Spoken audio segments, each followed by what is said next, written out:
एक या दो नंबर, ये तो एग्ज़ाम का मतलब हमारे यहाँ का टेस्ट तो है नहीं कि कभी नंबर कम या कभी ज़्यादा हो जाएगा।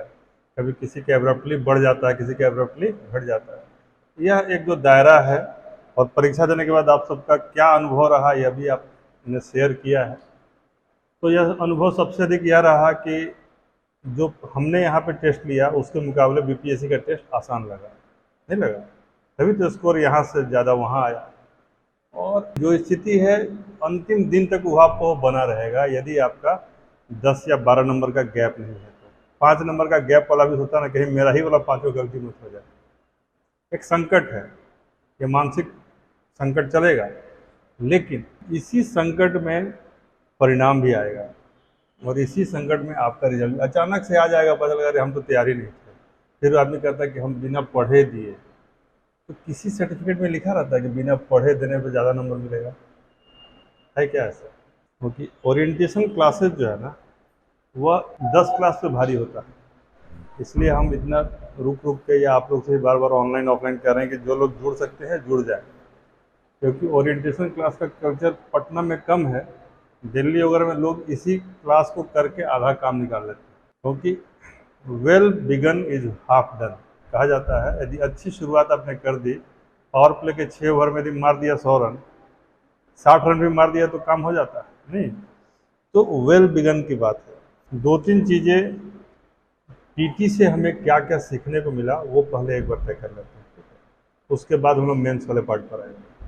क्योंकि जो लोग पीटी अपीयर होंगे अगली बार, ईश्वर न करे कि जो लोग 67 मेन दे रहे हैं उनको वैसे स्थिति आए, इतना बढ़िया हो जाए कि सब इसी में हो जाए। लेकिन जो नेक्स्ट टाइम पीटी अपीयर हो रहे हैं और वो भी यदि इस क्लास में बैठे हैं या फिर ऑफलाइन ऑनलाइन सुन रहे हैं, तो उनको भी इसका लाभ मिलेगा। ठीक है, कि क्या करना चाहिए और क्या नहीं करना चाहिए। तो पीटी के समय हमने कुछ थंब रूल बनाए थे। जब पीटी की तैयारी आप लोग कर रहे थे तो हमने कुछ थंब रूल बनाया था। आप लोग को इतनी बार मैंने रिपीट किया कि वो आपको मेमोरी में हो गया होगा। जैसे PYQ, इसी से हम शुरुआत करते हैं। PYQ बनाना ही बनाना है, यह एक थंब रूल है, एकदम बनाना है। स्टैंडिंग कमांड है, मतलब हम यदि नहीं भी बोल रहे हैं तो आपके लिए वो स्टैंड कर रहा है, आपको बनाना है। तो PYQ हमने कहा था, हाँ? क्या जिन लोगों ने PYQ को एकदम रट लिया, समझ लिया, बार बार बना लिया, पानी की तरह कर लिया, उसका फायदा हुआ या नहीं हुआ? 20 से 25 क्वेश्चन इसे डायरेक्ट है। तो जिन लोगों ने किया उनको इसका लाभ रहा। दूसरा हमने कहा चीख चीख के बार बार अनुनय विनय गुहार मनुहार जो कहिए सारे शब्दों का प्रयोग कर सकते हैं कि आप लोग को मैथ्स बनाना है।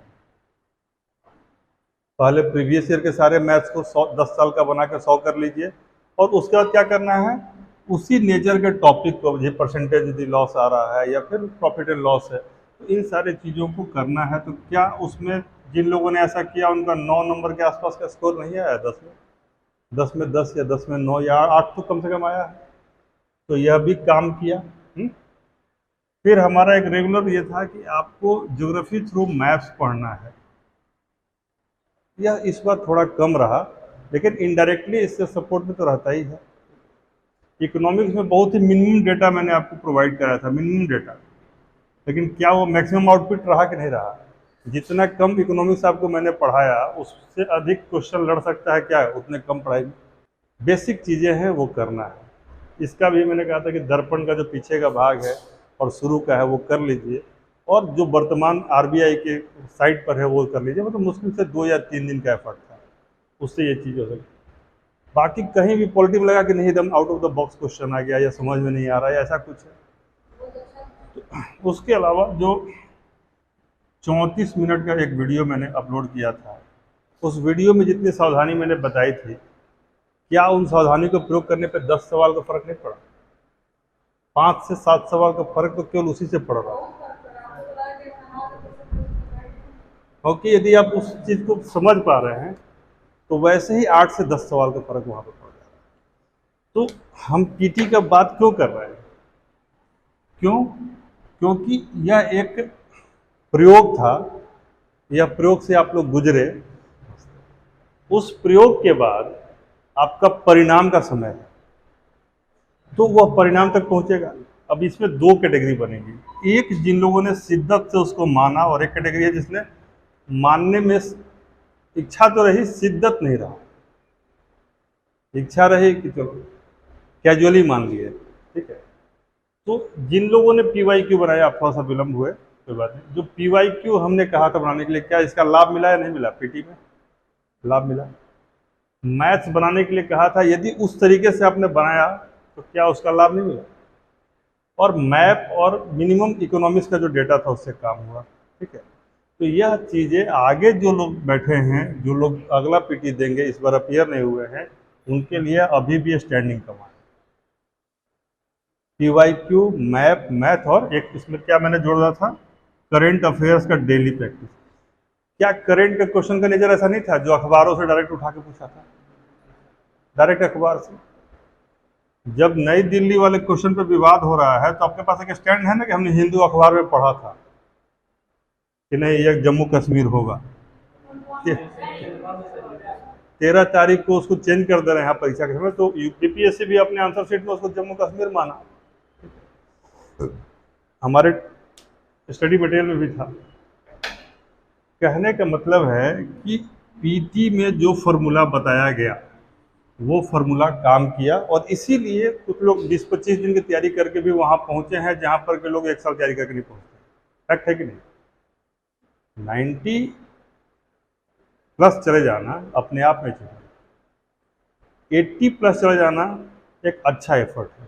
क्योंकि लगता ना है, जब देखिए हमारे कुछ विद्यार्थी हमारे ही हैं जो 120 शुरू में आकलन कर रहे थे कि मेरा 120 आ रहा सर, फ़ोन पर मैसेज पर आया, लेकिन फाइनली जब स्कोर की बात हुई, जब बीपीएससी से मैच किया गया तो 95, 96 अबव देन 90 रहा। तो ये जो लोग अभी 100, अच्छा, एक दूसरा वर्ग ऐसा होता है जिसको पता है कि 94 पर सिलेक्शन हो जाएगा, उसको पता है, दे आर सीजन्ड। तो वो लोग क्या करते हैं कि जब 94 पे हो जा रहा है तो बताओ इसको 108, मुस्कुराते रहो, दुनिया भ्रम में रहेगी।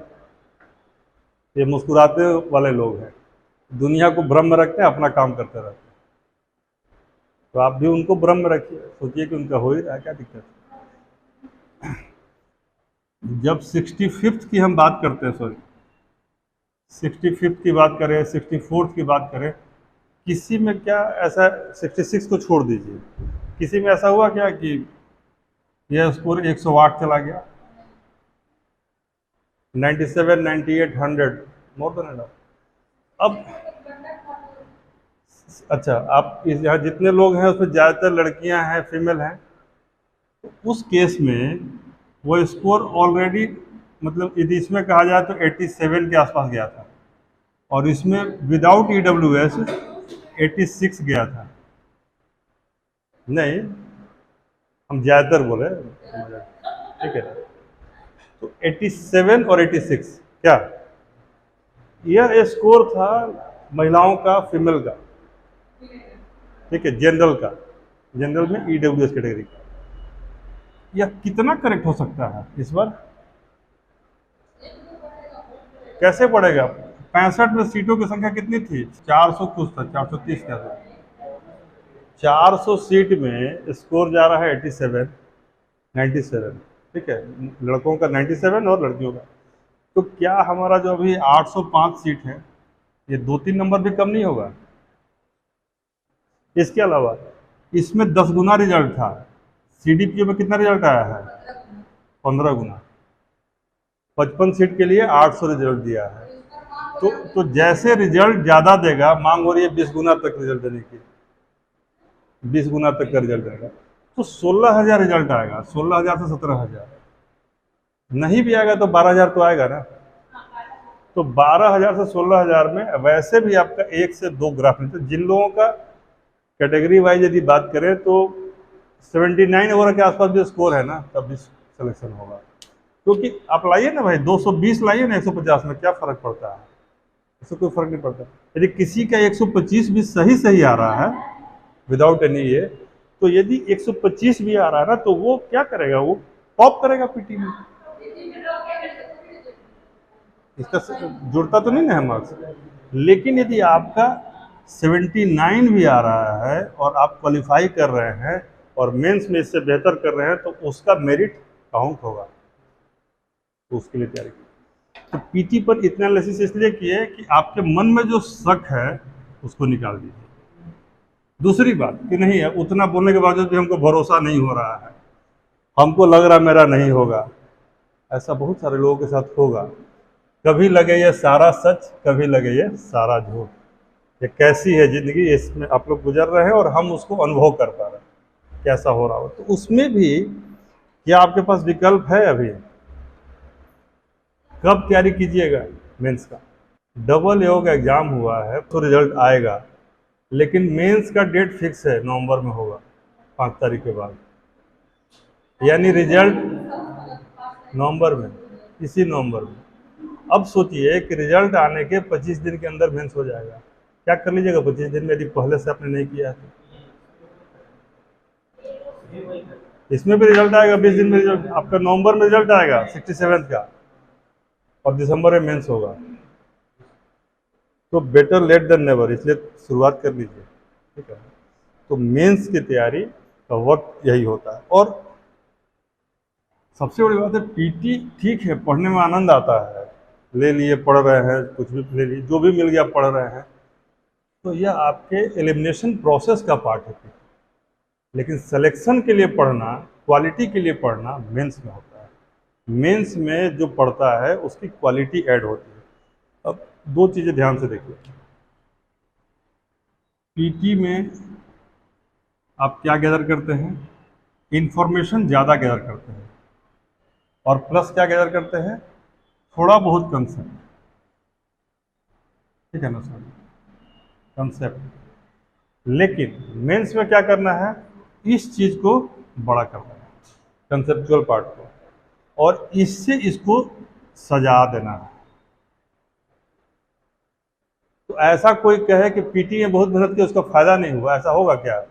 पीटी का जो इन्फॉर्मेशन है, जैसे मान लीजिए आपको राष्ट्रपति की सारी शक्तियाँ पता है, अब मेंस में क्वेश्चन आ जाए कि राष्ट्रपति की शक्तियों को बताते हुए यह बताइए कि आपातकाल में इसकी कौन सी शक्ति कमजोर हो जाती है। राष्ट्रपति की सारी शक्तियों को होते हुए बताइए कि किन किन परिस्थितियों में इसके पास वीटो का अधिकार है। तो क्या पीटी के इन्फॉर्मेशन के आधार पर इसका मेंस का आंसर नहीं ले सकते हैं? कोई दिक्कत है? तो यहाँ वाइस वर्सा है। अब दूसरी बात, हम इसका दूसरा पहलू कर रहे हैं कि यदि आपने मेंस के लिए कंसेप्चुअली अपने आप को काफ़ी स्ट्रॉन्ग कर लिया, किन किन परिस्थितियों में क्या क्या हो सकता है, कंसेप्ट है, तो यदि राष्ट्रपति पर आपका कंसेप्ट स्ट्रॉन्ग हो गया, तो क्या जिन लोगों ने इसकी तैयारी कर ली, भगवान न करे कि ऐसा हो कि पीटी में नहीं हो, लेकिन ऐसा हो गया कि मान लीजिए रिजल्ट नहीं आ पाया, तो क्या यह उनके अगले पीटी के लिए इससे बड़ा सपोर्ट कुछ हो सकता है कि हमको एक एक जड़ पता है सीएजी का, एक एक पता है केंद्र राज्य संबंध का, कौन कौन सा राज्य का विषय है, कौन समवर्ती सूची का विषय, कितना भी पीटी में याद कीजिएगा याद नहीं होगा, मेंस में मेरे याद हो जाएगा। क्यों? पीटी में यहाँ क्वेश्चन होता है और यहीं पर ऑप्शन होता है। तो क्वेश्चन के जस्ट नीचे ऑप्शन होगा तो आसान है ना, आधा अधूरा याद भी रहेगा तब भी आदमी गेस कर लेगा।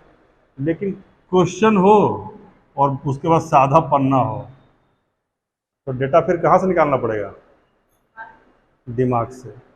और ये जो डेटा निकालना जान जाएगा, उसको अगला बार फिर यही क्वेश्चन यहाँ पूछा जाए तो फिर वो तीसरा ऑप्शन पढ़ेगा, पहले दूसरे में आंसर मार देगा। ये फर्क आ जाएगा। दोनों एक दूसरे के लिए सपोर्टिव है। यदि पीटी की आपने ढंग से पढ़ाई की है तो मेंस में आपको कम समय लगता है, क्योंकि जो जीएस का पार्ट है उसका 70% पार्ट आप इसके इंफॉर्मेशन के आधार पर सही कर सकते हैं। सही है कि गलत है? कर सकते हैं। और यदि इसके कंसेप्चुअल पार्ट को अपने मेंस में ढंग से कर लिया तो पीटी के अच्छे सवाल जो ज़्यादातर लोगों से गलत होंगे आपका सही होगा। फ्यूचर में यदि अपना रैंक बढ़ाने के लिए, क्वालिटी इंप्रूव करने के लिए, या फिर यूपीएससी देने के लिए आप जब पीटी अपीयर होंगे तो वहाँ पर ये फिर फायदा करेगा। तो इसलिए पढ़ना शुरू कीजिए मेंस, और खूब मन से पढ़िए मेंस, दायरा बढ़ा दीजिए। अब ये नहीं कि 24 को 26 कर सकते हैं क्या, ऐसा वीर पैदा नहीं हुआ अभी तक।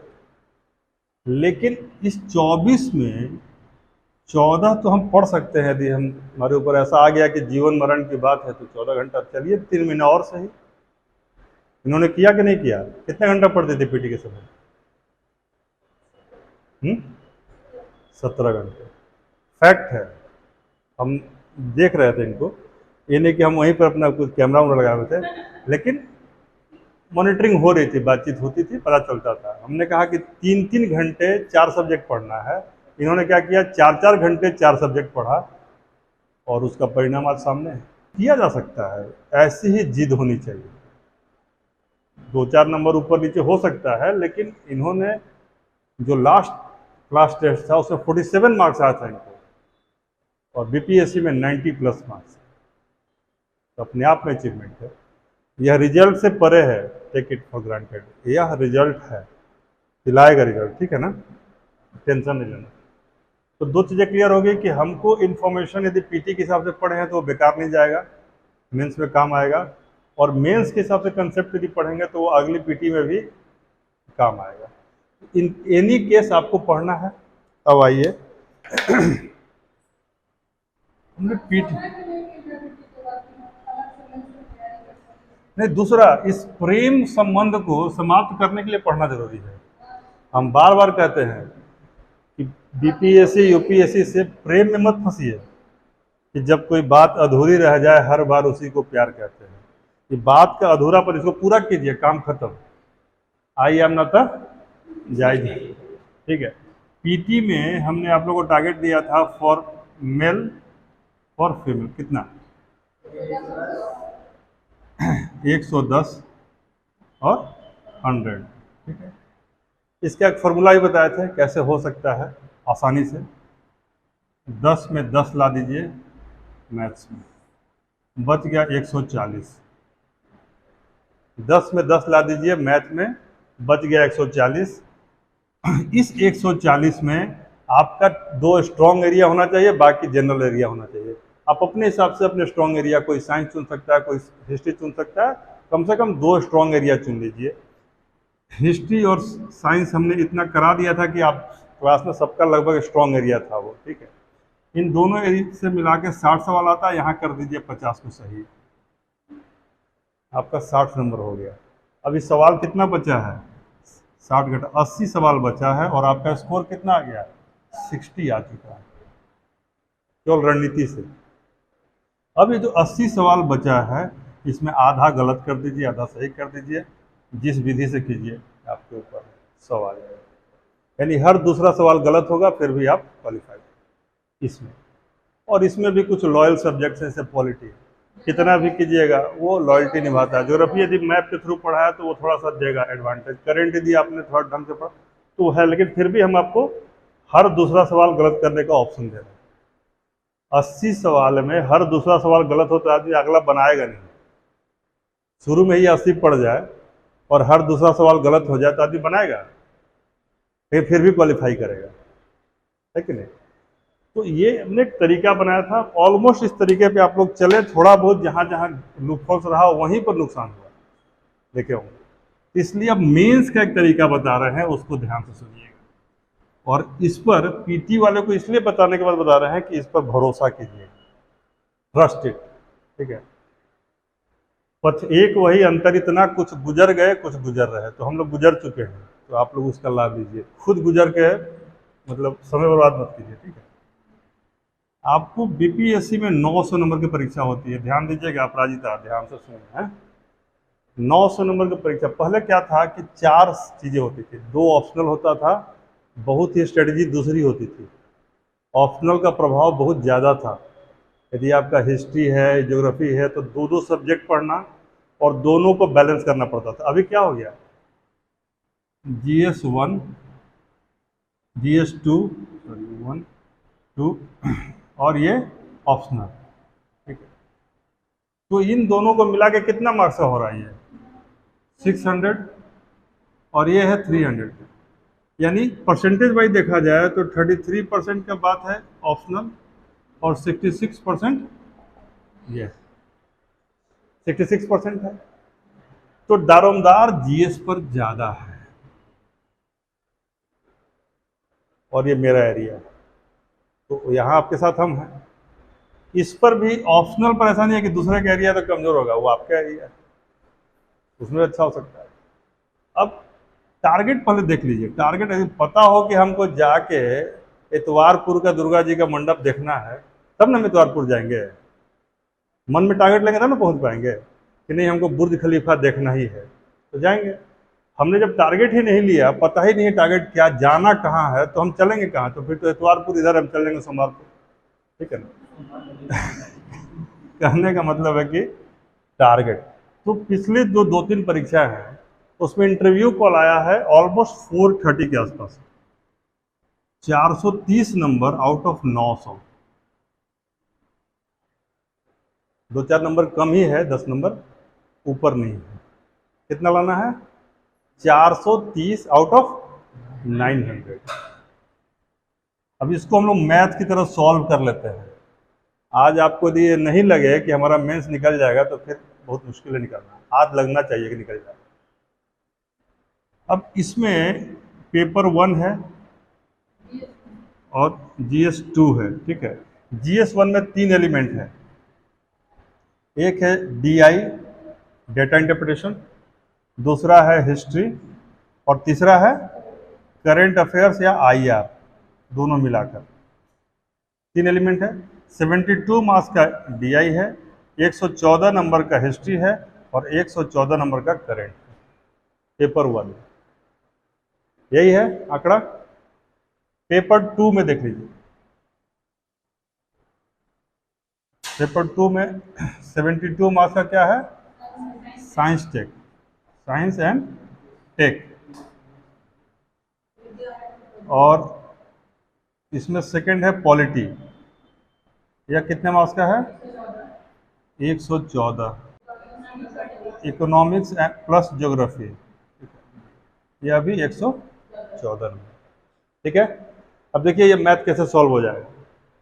अब जैसे मैंने कहा था कि डेली आपको मैप देखना है, मैथ बनाना है और PYQ सॉल्व करना है, वैसे ही इसमें हम लिख लीजिए। आज से जो लोग इस क्लास को देख रहे हैं, पढ़ रहे हैं इसमें या सुन रहे हैं, वो 72 नंबर के लिए DI बनाना शुरू कर दें। अभी आप बनाएंगे तो 1 घंटा लगेगा। 2 DI बनाने में कितना लगेगा? 1 घंटा। और हमको बनाना कितने देर में है? 40 से 35 मिनट में। 45 नहीं, नीचे ही आना पड़ेगा। 40 से 1 मिनट भी आपने यदि इसमें ऊपर दिया तो अब अगले सवाल का जो 22 मिनट का समय है उसको 20 मिनट कर दीजिएगा। जो सवाल 22 मिनट में लिखना संभव नहीं है, क्या 20 में लिखा जाएगा? और यदि यह 50 मिनट में लिख दिया तो सब 18 मिनट पे आ जाएगा। तो एक सवाल का बराबर नंबर है और आपने उसको दे दिया 50 मिनट। अब अगला जो है उतना ही 38 नंबर लेकर बैठा हुआ है, आप उसको कितना टाइम दे रहे हैं? 15 मिनट। क्या होगा? वेटेज तो बराबर है। तो फ्रेमिंग करने में 2 मिनट लगता है, 20 मिनट लिखने का मिलता है। तो पहली बात, जिन लोगों को मेंस देना है और हम तो मान रहे हैं कि सबको देना है, तो ये 72 में 72 लाना है। इसका एकमात्र उपाय है डेली बनाइए। रहता तो सिंपल चीज़ है, परसेंटेज निकालना है, वो निकालना है, आंकड़ा निकालना है, वो बन जाता है। 50 मिनट में सबसे बन जाएगा। एक घंटा 10 मिनट में कोई बचेगा ही नहीं जिसे नहीं बने। लेकिन इसको रोज बनाने से क्या होगा कि यह 72 में 72 आएगा। ऐसा इसमें रॉकेट साइंस रहता है क्या कि नहीं बने? संभव नहीं है कि नहीं बने, ये बनेगा। लेकिन आपको फिर भी, अरे बन तो जाते, बहुत लड़के बोलते हैं ना कि बन जाता है सर, हम तो बना लेते हैं। हम लोग कितने देर में? तो 50 मिनट में। हम लोग तो बनाइए दिया, आप ही को बना दिया वो। आप उसको क्या बनाए वही आपको बना के चला गया। तो क्या रोज आप लोग DI बनाने के लिए तैयार हैं? DI रोज बनाना। और जो DI बनाएगा वो ज्वाइनिंग लेटर रख ले अपने पास, हो जाएगा, उतना सही हो जाएगा। पूछिए कैसे? DI रोज बनाना है, 40 से 35 मिनट में बना लेना है। अभी बनेगा वो 50 से 1 घंटे में, शुरुआत जो करेंगे उनका। लेकिन ये डेली बनाइएगा, नए सेट देंगे हम लोग। कुछ नए क्वेश्चन भी फ्रेम कर रहे हैं जो मार्केट में अभी नहीं है, वो आपको हम लोग अलग से प्रोवाइड भी करेंगे। तो उन क्वेश्चन को बना के प्रैक्टिस कीजिए और जो प्रीवियस ईयर है उससे स्टार्ट कीजिए। प्रीवियस ईयर के 10 साल का हम एक जगह करवा रहे हैं, आप सबको ऑनलाइन ऑफलाइन मिल जाएगा, वो सेट बनाइएगा आपको, ठीक है ना।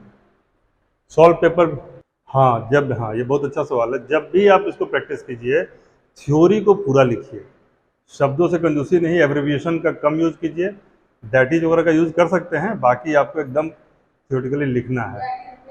हाँ ये सब लिख सकते हैं, लेकिन बाकी थ्योरी लिखना है। ठीक है, टेस्ट।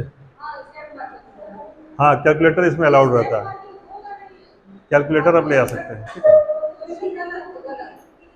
लेकिन कैलकुलेटर के चलते बहुत लोगों का नुकसान होता है। कैलकुलेटर ले जाना है, उसका यूज भी करना है, शोर नहीं करना है।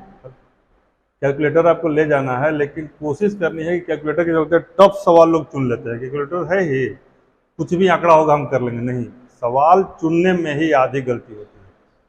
डीआई का कौन सा क्वेश्चन हम बनाएंगे, कौन सा नहीं बनाएंगे, या जीत और हार तय करता है। जो सवाल देखने में इजी लगता है, बनाने में टफ होता है। थोड़ा ध्यान रखिएगा, उसको हम लोग बाद में क्लासेस में बताएंगे, मैम भी बताएंगे और हम भी बताएंगे। ठीक है, अभी हम दूसरी बात कर रहे हैं। हमारा कहना है कि 72 में 72 यदि आप डेली बनाएंगे तो एकदम संभव है कि आपको आ जाएगा, और 90% लोग हमारी बात को नहीं मानेंगे, यह भी संभव है। मतलब इस क्लास की हम बात नहीं कर रहे हैं, जो हमको सुन रहे हैं उसमें नहीं मानेंगे। कई बार कुछ और आ जाएगा जो उससे महत्वपूर्ण रहेगा, कई बार कुछ और आएगा जो उससे भी महत्वपूर्ण रहेगा, इसलिए आज छूटा। तो आज का गीलापन हम कल के धूप में सुखा लेंगे, या हमारी नियति बन जाती है तो हमारा कार्य रुक जाता है। आज यदि कपड़ा गीला है तो आज ही सुखाइए, कल सुखाइएगा भी तो महक जाएगा। काम भी हुआ और महक भी गया, बात समझिएगा। कहने का मतलब है कि गीला आज है तो इसको सुखाना भी आज ही। इस चीज को पूरा गार्ड मान 72 नंबर आ गया। अब देखिए क्या ये 72 चमत्कार करेगा। 900 नंबर है टोटल, आपने 72 में 72 स्कोर कर लिया। अब आपका स्कोर कितना हो गया, 72 आ गया आपको, और नंबर कितने बचे हैं रेस्ट, 828। अब जो पहले चुनौती थी आपको 50 to 60% नंबर लाने की, 60% प्लस लाने की, अब चुनौती कहाँ बची है। अब आपको 828 में 50% नंबर भी ले आइए, बाकी छोड़ दीजिए। जैसे मैंने यहाँ पे कहा था ना कि एक गलती एक सही कीजिए। 50% नंबर कितना होगा, 414। 50% एक ऐसा आदमी जो SDM, DM, assistant commissioner, DSP बनना चाहता है, कि आप 50% नंबर भी नहीं लाएगा। और यदि 50% नंबर वो लाता है तो इसमें 72 नंबर और जोड़ दीजिए, कितना हो गया, हाँ 486। और यह वह नंबर है जिसमें इंटरव्यू में 50 नंबर लाने पर, 60 नंबर लाने पर सिलेक्शन शुरू हो जाए, जबकि इंटरव्यू में 120 मार्क्स होता है और एक अच्छे विद्यार्थी का 70 से ऊपर ही नंबर आता है। तो क्या यह क्वालिफाइंग मार्क्स है कि नहीं। और यह तब है जब आपने केवल एक विषय में मेहनत किया है। अभी मेरे पास और भी विषय हैं जिसमें आपको हम एकदम परफेक्ट बता देंगे, यही क्वेश्चन आएगा, बोलिए तो लिख लीजिए। ऐसे इस बार 1857 आप लोग का आएगा ही आएगा, इस बार का गेस है 1857, वो आना ही है, मिला लीजिएगा। ठीक है, वैसे ही आपको मौर्य कला 90% संभावना है कि 67th में आएगा, और जो लोग CDPO दे रहे हैं उनके लिए भी वो गेस है। ठीक है, तो केवल एक इसको सही करके हम कहाँ पहुँच गए, क्वालिफाई करने के लेवल पर। क्यों, क्योंकि 100% मार्क्स है। 72 में 72 सुनने में लगता है, लेकिन इसे क्या करता है, 100% कर देता है। अब आइए इस पेपर पर इंडिविजुअली, हम तो दोनों को जोड़ कर दिखा दिए। अब हिस्ट्री में लगभग 5 टॉपिक आपको यदि हम बता देते हैं और पढ़ा देते हैं, मात्र 5, कितना, 5। जैसे एक पाल कला, मौर्य कला और पटना कलम, यदि 3 आप करते हैं तो एक हमेशा सवाल आता है उससे। यदि आपने पाश्चात्य कला का विकास और बिहार के संदर्भ में विशेष तौर पर उसको पढ़ लिया तो एक क्वेश्चन उसका रहता है। आजकल 3 क्वेश्चन का एक टिप्पणी देता है जिसमें 2 करना होता है।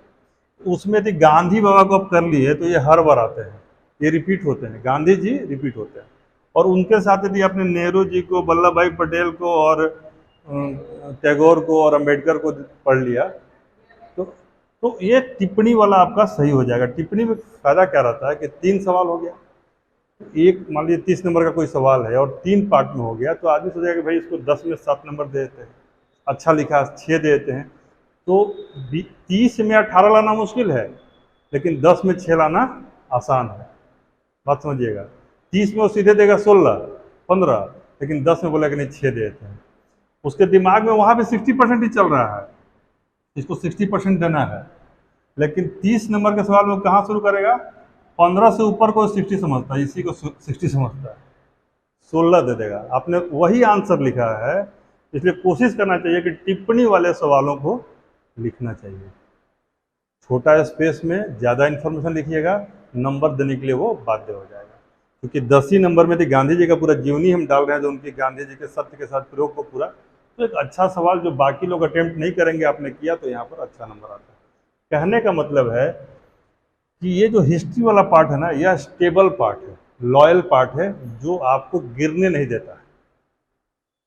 यह 72 आप कर चुके हैं एक सेगमेंट में, और 114 नंबर का जो हिस्ट्री है ना, इसको आप कोशिश कीजिए कि 60% प्लस तक इसको बचा कर रखें, 60% प्लस तक, तब ये बचेगा आपका डाइसी पार्ट। यहाँ पर नाव डूब भी जाती है और कई बार तैर भी जाती है, वही करना, इसको 60 प्लस में ले जाइए, और ये आपने 100% कर लिया। अब जो तीसरा सेगमेंट है, इसी में पूछेगा क्वाड, इसी में पूछेगा 2+2, इसी में पूछेगा जो बायलैटरल रिलेशंस हैं, इसी में पूछेगा अभी अचानक से कोई घटना हो गया।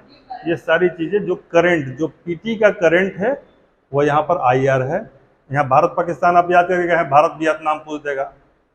आप श्रीलंका करके गए हैं, इजराइल पूछ देगा। 2+2 करके गए हैं, 2+4 पूछ देगा, कुछ भी। तो इसका लिमिटेशन थोड़ा बड़ा है, लेकिन हाँ ऑप्शंस रहते हैं, और यदि आप बड़े लेवल पे करके जाएंगे, जो आपको हम कराएंगे, उस केस में आपका इसमें भी संभावना है कि नहीं छूटेगा। दिन का इशू नहीं है इसमें, महत्वपूर्ण साल भर का तो रहता ही है, कई बार पीछे ही जाता। मेन कंसेप्ट, जैसे देखिए, भारत की विदेश नीति एक कंसेप्ट है, तो भारत का विदेश नीति यदि आपसे एट रैंडम पूछे कि बताइए भारत की विदेश नीति के मूल तत्व बताइए, आप बताइए, आप बताइए, या आप बताइए, कोई बताइए, तीनों बहन में से कोई बताइए, भारत की विदेश नीति का मूल तत्व क्या है, बोलिए, आप कोशिश कीजिए। ये मूल तत्व नहीं होगा, मूल तत्व में तुम तो 5वां 6ठा बताने लगे। हाँ, यह एक अच्छा है, कोर एलिमेंट है। देखिए, भारत की विदेश नीति का क्या है कि दूसरे की संप्रभुता का सम्मान और अपनी संप्रभुता की रक्षा, यह इसका पहला तत्व। No first use of power, Bharat कभी भी आज तक किसी दूसरे देश को पहला आक्रमणकर्ता के रूप में नहीं है, और यह कहता है कि हम नहीं करेंगे। गुटनिरपेक्षता जो पुनीत ने बताया, यह इसका कोर सब्जेक्ट है कि हम किसी भी शीत युद्ध के काल में न तो अमेरिका के साथ गए ना रसिया के साथ, हम मुद्दों पर साथ देंगे, हम हमेशा साथ हैं, ऐसा टेकन फॉर ग्रांटेड नहीं है। अभी कुछ दिन पहले इसने अमेरिका का पक्ष लिया, रसिया का तो ये किया, 99% केस में रसिया के साथ रहता है।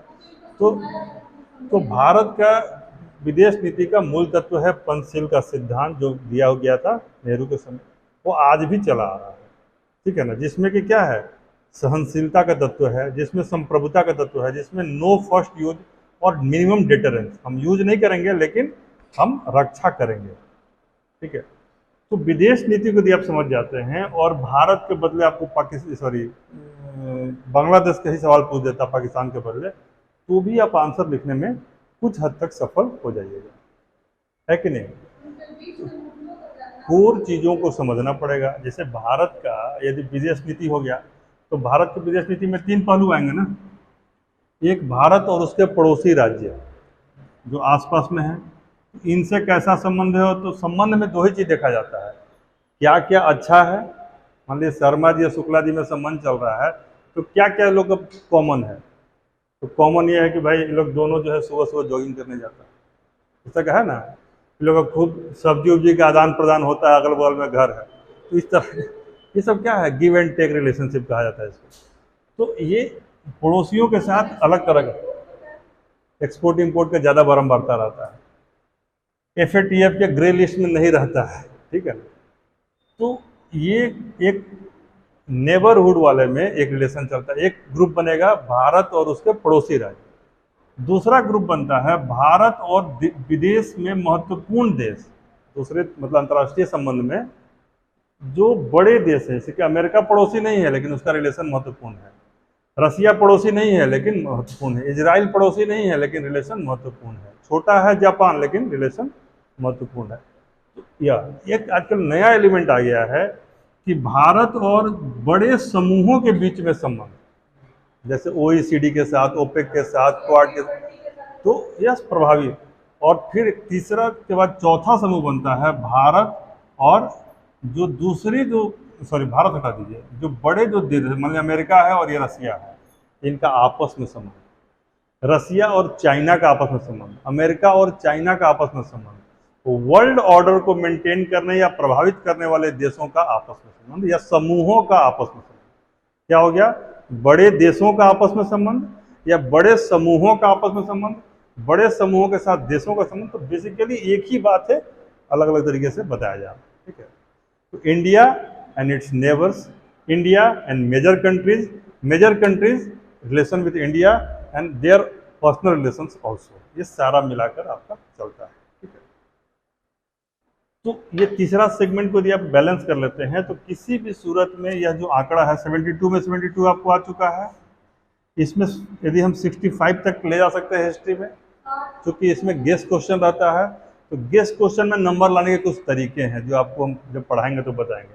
जैसे मान लीजिए एक आदमी सिंपल भारत पाकिस्तान में क्या क्या दिक्कत है वो सब ऐसे ऐसे ऐसे ऐसे पॉइंट बना के लिख दिया, नंबर इसको भी मिलेगा, ऐसा नहीं है कि नहीं मिलेगा, लेकिन इसको मिलेगा 55%।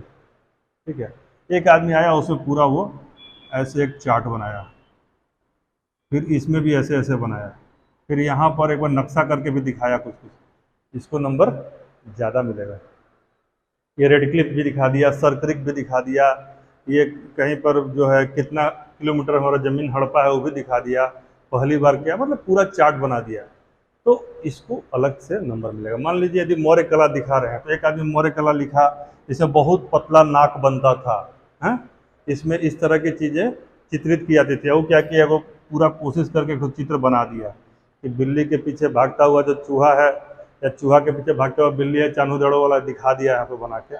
एक बात कह रहे हैं, तो कुछ आकृति बना दिया खूब सुंदर सा, तो उसको मार्क्स ज़्यादा मिलेगा। यदि कोई वेष्टि बना रहा है, कोई तोरण द्वार बना रहा है, कोई गर्भगृह बना रहा है, कोई मंदिर बना दिया, उसको यदि कम समय में बना दिया। तीसरा, यदि हिस्ट्री है या ज्योग्राफी है कोई या करेंट का ही है, तो आपने नक्शा बना दिया, तो नक्शा तीन ही बन सकता है, भारत का, बिहार का और वर्ल्ड का स्केच। तो ये तीनों नक्शा यदि आप बहुत प्रैक्टिस किए हुए हैं, तुरंत तुरंत बना दे रहे हैं और कम जगह में बनाते हैं, जैसे इतना में बनाए और इधर भी लिखा हुआ इधर भी लिखा हुआ, तो ये नक्शा जो आप बना दीजिएगा ना, तो इसका भी एक बनाएगा नक्शा जैसा लग रहा है कि कोई इधर भाग रहा है इधर भाग रहा है, एक आदमी नक्शा बनाया जो एकदम नक्शे की तरह दिख रहा है, तो नंबर में फर्क आएगा कि नहीं? तो हम 65% ले सकते हैं यहाँ पर थोड़ा सा, क्योंकि क्वेश्चन गेस है, क्या आना है ये पता है, तो हम बेहतर करके रट के वहाँ जाके प्रेजेंट करेंगे तो नहीं और अच्छा हो सकता है, थोड़ा अलग करने का प्रयास करेंगे, इसका इंट्रो वगैरह भी एकदम यूनिक लिखेंगे, फिनिश भी अच्छा करेंगे, तो 65 तक यहाँ नंबर आ सकता है। 114 का 65% कितना होगा? 100 का 65% कितना होता है? 65 और 70 क्या, और 10 का 65% कितना होता है? 6.5। अब फिर 4 का 65% ऐसे करके लगभग कितना हो जाएगा? नहीं ज़्यादा होगा, 72-73 के आसपास होगा, 72-73 के आसपास होगा। ले हाँ चलिए, हम बैंकर की तरफ से जवाब आ गया तो सही होगा, ठीक है 74। तो हम लोग लेमन की तरह से 72-73 पहुँच रहे हैं। चलिए, तो 72 + 72 ही पकड़ लीजिए, 144 हो जाएगा। और इधर वाला जो सेगमेंट है इसमें आपका रेस्ट बहुत ही ख़राब कंडीशन रहेगा, तब भी 55% नंबर क्योंकि ये है तो लेना ही पड़ेगा। उस केस में आपका अब देखिएगा कि ले दे के आपका 210 प्लस नंबर पेपर 1 में ही आ जाएगा। ये बार 210 नहीं आया तो तुम भी कहने जाओगी, ये जाओ, इसलिए टारगेट 210 तो 210, उसमें कोई बट नहीं, ठीक है ना। हम कहाँ करेंगे 300 में 300 लो, लेकिन 210 आपको टारगेट लेना है। In any case you have to secure 210, clear है।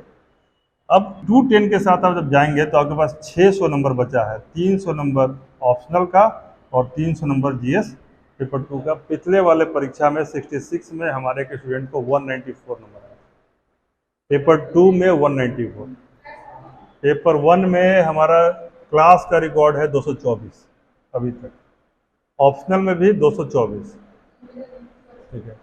तो 224 नंबर हम यहाँ पे ला के दिखा चुके हैं, ऐसा नहीं है, और उसको अच्छा करना है, आप लोग उससे बेहतर कर सकते हैं। तो 194 एक बैरियर है, 200 नहीं पार किया था क्योंकि हम ज़्यादा लंबे समय से इसमें नहीं है। तो ये जो आंकड़ा है 900 का, अब आ गया 600 पर। इधर आप ऑलरेडी 210 ला चुके हैं।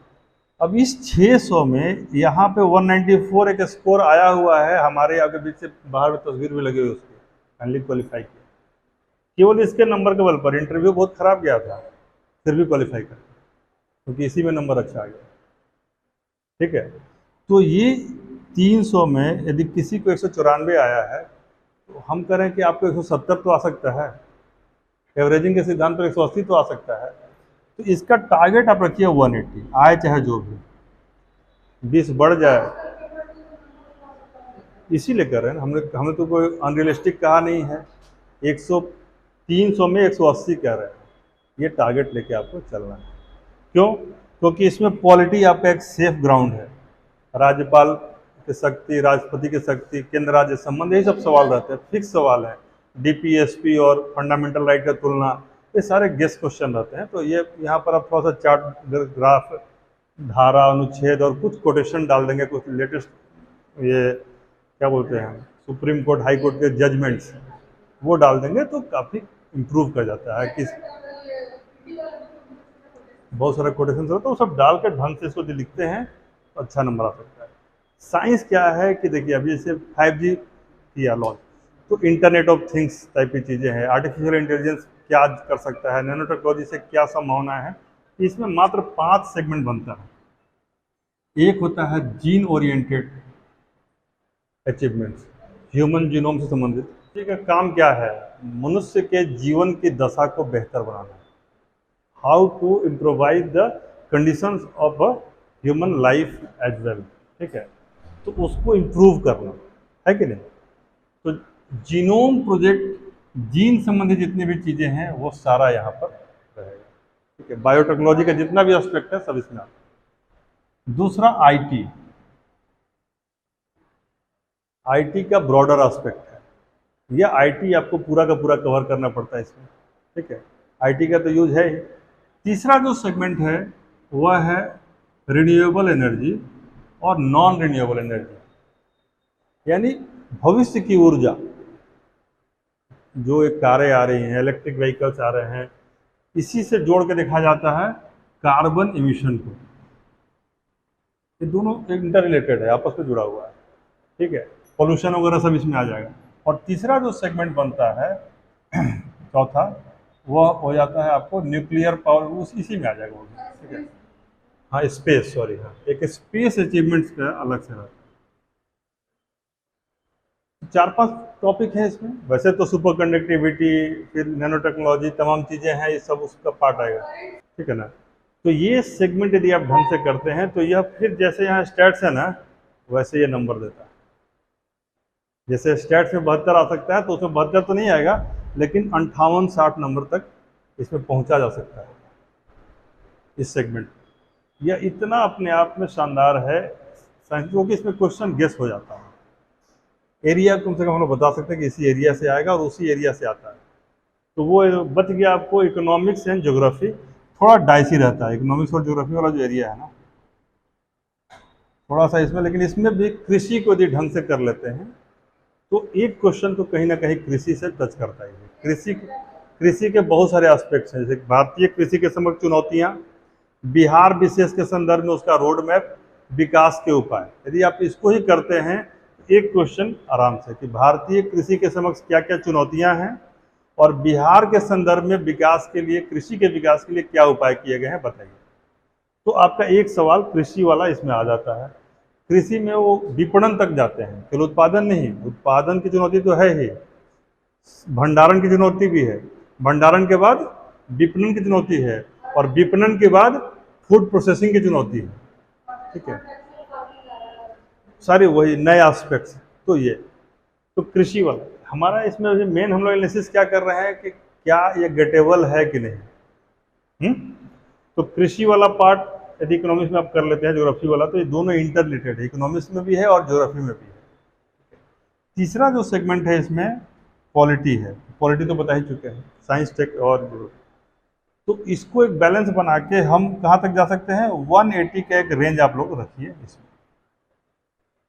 तो 210 प्लस 180, इसमें यदि हम कहीं गलत कर रहे हो तो बताइएगा, इसको हम कम कर देंगे। यदि आप लोग लगता है कि नहीं संभव नहीं है हम इतना ला सकते हैं, तो ये नहीं है कि मेरा ये है, हमको एग्जाम नहीं देना है, देना आपको है। आप बताइए ला सकते हैं कि नहीं ला सकते?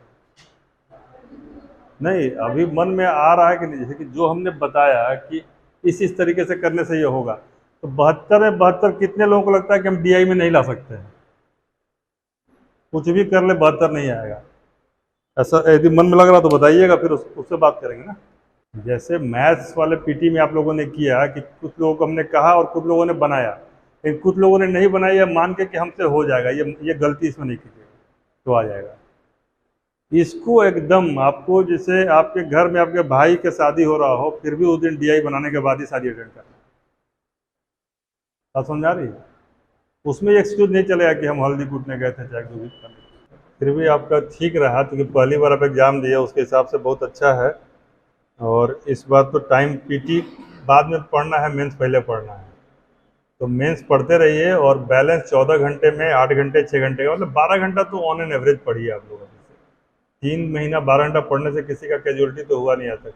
चलिए, ये बहुत अच्छी बात है। ये हौसला आ जाना, जैसे कि आपने कहा ना कि कॉन्फिडेंस आ गया कि हम लोग क्रैक कर लेंगे, ये फिर भी ये इनको कॉन्फिडेंस आ गया है कि हम लोग निकाल सकते हैं। और ये हौसला ही मेन है। If you think you can, you are right.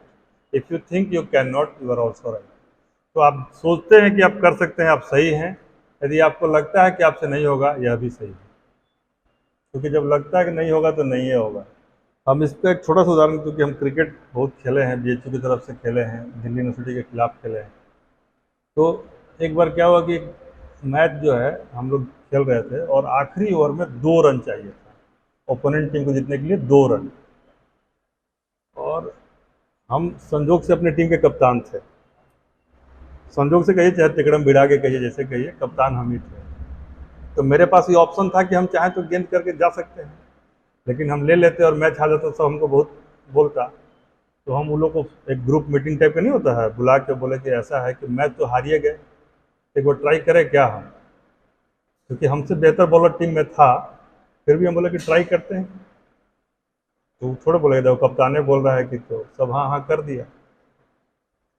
और हम मन में सोचे ना कि इसको छूने ही नहीं देंगे बॉल, यही सोच के गेंद की कि गेंद ऐसा फेंकेंगे कि इसका बैट आने से पहले गेंद कीपर के हाथ में चला जाए, इस एंगल से गेंद डालेंगे। ये मतलब कल्पना कर रहे हैं और हम अपना मंत्रोच्चारण कर रहे हैं, अपना रनअप पे जा रहे हैं, लंबा फास्ट बॉलिंग करते थे। तो जैसे नॉर्मली लोग इधर से जब बॉलिंग करते हैं ना, उसको कहते हैं right arm over the wicket, और इधर से बॉलिंग करते हैं तो कहते हैं राउंड द विकेट। तो हमने राउंड द विकेट किया, क्योंकि राइट हैंड बैट्समैन था। तो यदि बैट्समैन यहाँ पर है इस जगह पर, और ये पूरा पिच है, तो यहाँ से कीजिएगा तो एंगल मिलेगा आपको, और ये उसका पैर है, हमने यहाँ बॉल गिराया, और इतना तेज गिराया कि यहाँ से शट से वो ऐसे निकल गया। पहला गेंद निकलना था केवल, कॉन्फिडेंस आ गया कि ऐसा ही 5 गेंद और करना है। कितना? 5 गेंद।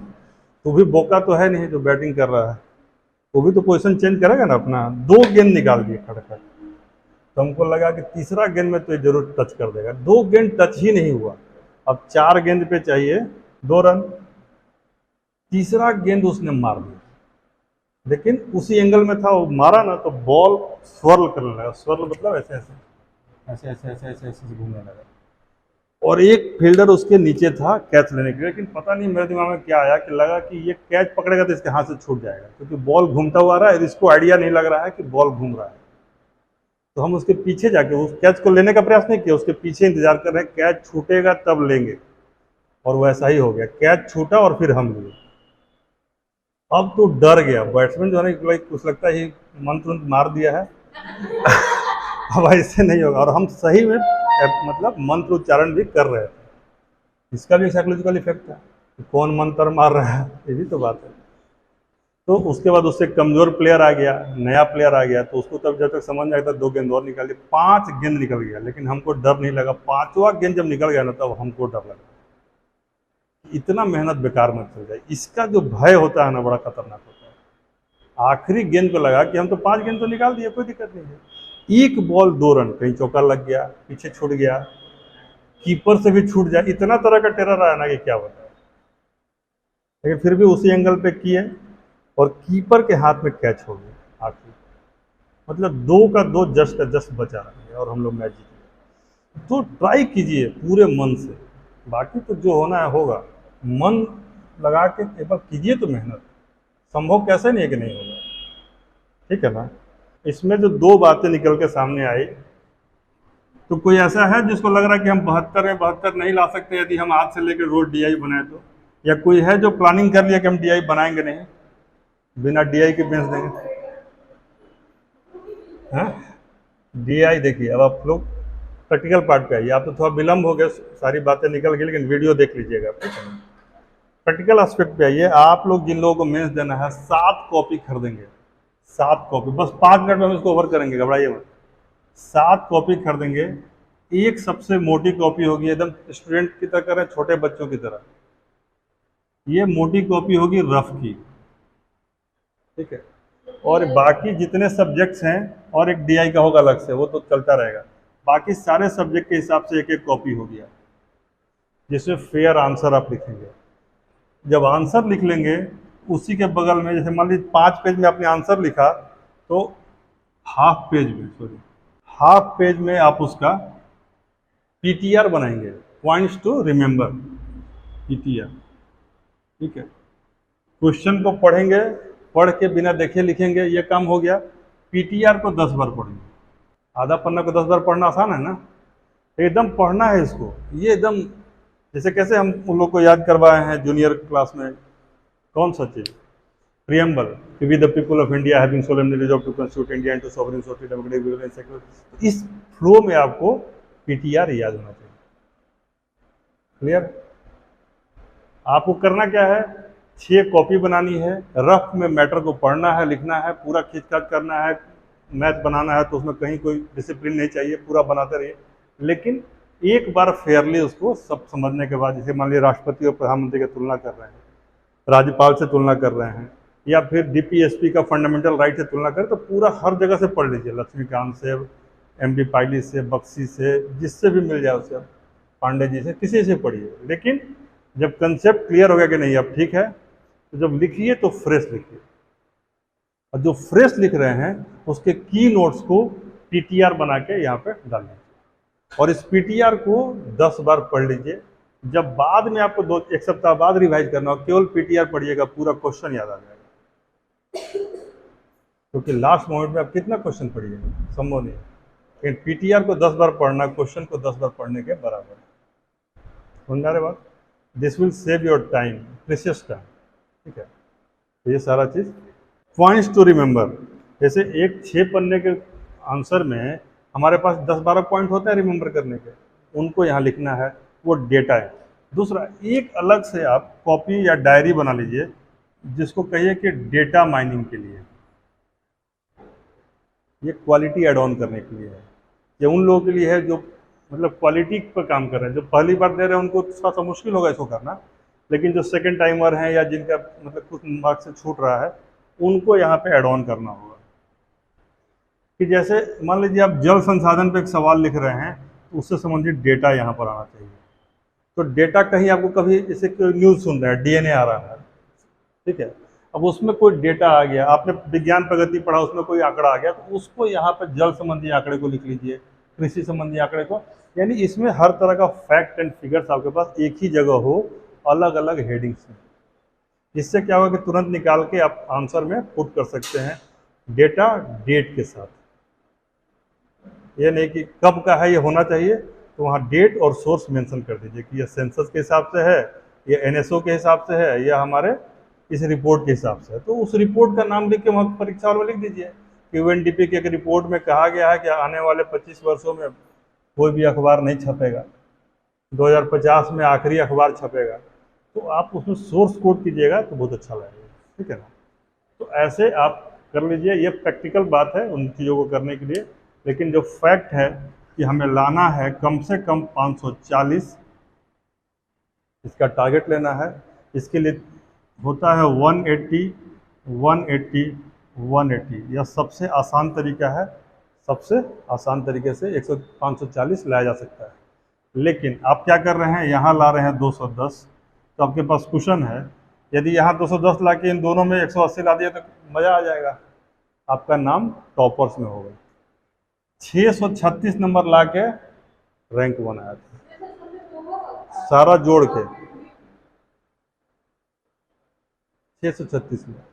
जबकि 210 इंडिविजुअली हमारे यहाँ से 224 आया हुआ है, यहाँ 194 आया हुआ है और यह 224 आया हुआ है। लेकिन समझोगे कि यह एक ही आदमी का नहीं है। कोशिश कीजिए कि एक ही मार्कशीट में तीनों आ जाए, कितना हो जाएगा, रैंक 1 आ जाएगा इसी क्लासरूम से। यदि कोई एक आदमी कर सकता है तो हर आदमी कर सकता है, इतना मुश्किल नहीं है। सबसे मुश्किल कौन है, सबसे मजबूर कौन आदमी होता है, जिसके पास परीक्षा देने का चांस खत्म है। तो इस क्लास में हम एकमात्र आदमी है जिसके पास यह चांस नहीं है, हम लिख नहीं सकते हैं, लेकिन आप हमारे बदले लिख रहे हैं। इसका भी लोड आपको लेना है, ठीक है ना। वो लिख के आपको नंबर ला के और इस रैंक 1 को ला के दिखाना है। संभव है, बहुत मुश्किल नहीं है। बाकी हम लोग ऑफिशियली कल से टॉपिक पे स्टार्ट करेंगे, ठीक है। आज केवल ओरिएंटेशन था, आप चीज़ों को समझिए। अभी आपके लिए काम क्या है कि जो मैंने, वैसे हम दे देंगे, हम सब कर चुके हैं, जो आपने कहा था वो सारा काम हो गया है, लेकिन आप खुद से करेंगे तो अच्छा रहेगा। पिछले 5 साल के सवाल को हिस्ट्री का अलग, ज्योग्राफी का अलग, पॉलिटी का अलग करके लिख दीजिए। जो नई कॉपी बनाएंगे आप, उसमें हिस्ट्री वाले में हिस्ट्री के प्रीवियस ईयर के 5 साल के सवाल हो, जो ज्योग्राफी का बनाएंगे ज्योग्राफी का, उसमें 5 साल का सवाल हो। यह काम करके एक एक करके आप आइए। कल हम लोग हिस्ट्री वाले कुछ टॉपिक से स्टार्ट करेंगे, ठीक है। आप लोग कुछ बोलना है, ऑनलाइन में ऑफलाइन में आप लोग निकल सकते हैं। आप तो लेट ज्वाइन किए। हाँ, तो ये हम लोग क्वेश्चन लिखने की बात नहीं कर रहे हैं। जो पहले जो सवाल आए हैं बीपीएससी में, उनके सवालों को लिखने की बात करेंगे। हिस्ट्री में क्या सवाल पूछा गया मेंस में, पॉलिटी में क्या पूछा गया, तो उन सवालों को आपको लिखना है। वैसे यदि आपके पास नहीं है तो हम अभी थोड़ी देर में ग्रुप में भेज देंगे। सारे सवाल हमारे पास हैं पिछले 10 साल के, और अलग अलग भी हमने नहीं किया, आप अलग अलग कर लीजिएगा। क्या आप शुरू कीजिए बनाना, और देखिए हम आपका चेक करें ना करें, लेकिन आपको डेली मेरे व्हाट्सएप पर डीआई बना के डाल देना है। डीआई बना के एक आध दिन तो पूरा फोटो डालिए, बाद में केवल डीआई डन डालिएगा, मतलब पूरा आंसर भेजिएगा मत, लेकिन अभी आंसर भेजिए शुरू में कुछ दिन, बाद में आपको क्या लिखना है, डीआई डन, ठीक है ना, ठीक है ना। तो ये एकदम फॉलो कीजिए। छोटे मोटे रूल्स हैं, लेकिन ये बहुत आपको नियमबद्ध रखते हैं और ट्रैक कर रखते हैं, और ये आपको यह फीलिंग भी देते हैं कि कोई है जो आपको हमेशा देख रहा है कि आप लिख रहे हैं, पढ़ रहे हैं या नहीं पढ़ रहे। महीना बीतने में घंटा लग रहा है आजकल, 3 महीना बीतने में 2-4 घंटा में लगेगा, बीत जाएगा, ठीक है ना। क्योंकि एक बार दिवाली आएगा 2-4-10 दिन लेके चल जाएगा, छठ आएगा तो 10 दिन लेके चला गया, दुर्गा पूजा 5-7 दिन लेके चला गया, और फिर आ जाएगा मेरी क्रिसमस, अटल जयंती, तो सब करते हुए न्यू ईयर, तो एक दूसरे को टेक्स्ट भेजते भेजते ये, ठीक है ना। तो वही फिर भेजना पड़ेगा कि अब की बिछड़े तो फिर ख्वाबों में मिलेंगे, ठीक है ना। तो जितनी जल्दी हो इसको क्वालिफाई करने के लिए, सबसे पहले तो आप लोग जितने लोग हैं, कम से कम अपनी बेस्ट राइटिंग 1 पेज हमको लिख के भेज दीजिए। Whatsoever you want to, Bihar के बारे में, भारत के बारे में, किसी क्वेश्चन के आंसर के बारे में, लेकिन वो भेजिए तो ये मत लिखिएगा कि सर जल्दीबाजी में लिखे हैं, अपना बेस्ट भेजिए। लेट मी सी कि क्या आप बेस्ट लिख सकते हैं, ठीक है ना। क्योंकि स्पीड, एक्यूरेसी और ब्यूटी 3 एलिमेंट होता है राइटिंग में, स्पीड, एक्यूरेसी एंड ब्यूटी, इसी को सब कहते हैं, ठीक है।